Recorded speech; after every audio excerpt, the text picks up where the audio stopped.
another man more than 40 times. The victim had 80 gunshot wounds. He did not survive. Cassidy Williams is live tonight with the new insight into the investigation and the charges now filed. Cassidy?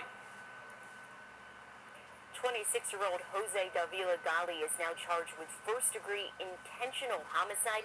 Prosecutors say both his truck and his gun connect him to the shooting. Dozens of gunshots were fired at a car during the early morning of May 15th. 28-year-old Juan Luis Estela Ortiz was in the driver's seat. Court records say he had 80 gunshot wounds. Ortiz's family in Puerto Rico told Fox 6 he was a humble man who helped everyone. They say they will miss his smile and the love he shared with his family. Witnesses who saw the shooting described it to Fox 6 the next day. That was an overkill to shoot that many times. Prosecutors say the shooter is this man, 26-year-old Jose Davila Gali. He had his first court appearance Monday. According to court records, surveillance video shows a truck circling the area before the shooting. Then 2.5 weeks later, on June 1st, officers found Gali driving that truck and trying to pull him over. There then was a chase. When the chase ended, Gali's pregnant wife in the passenger seat was found with a gun.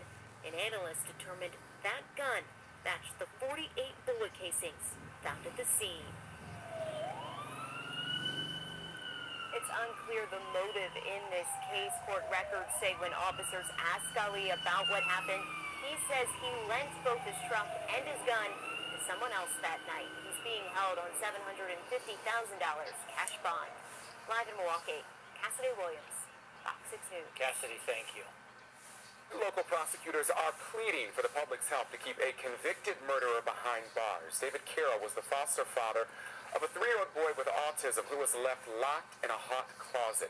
David's now up for parole next month, and Alexa Helwig has the story. That's his current picture. That's him now. David Carroll has spent the last 15 years in prison for the murder of Marcus Feisel. The foster father was trusted to take care of the 3-year-old with autism. In 2006, David and his wife Liz took a trip to Kentucky.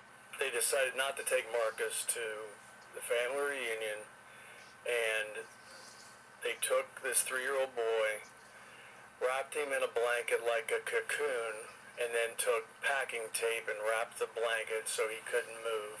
When the Carrolls got home, Marcus was dead. David took his body and burned it in Brown County.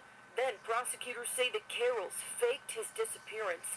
It started a massive search in Anderson Township. So that's what we are here to ensure that the public recalls, is the horrifying things they did to this little boy. Claremont County Prosecutor Mark Tecolvi and Hamilton County Prosecutor Joe Dieters teamed up.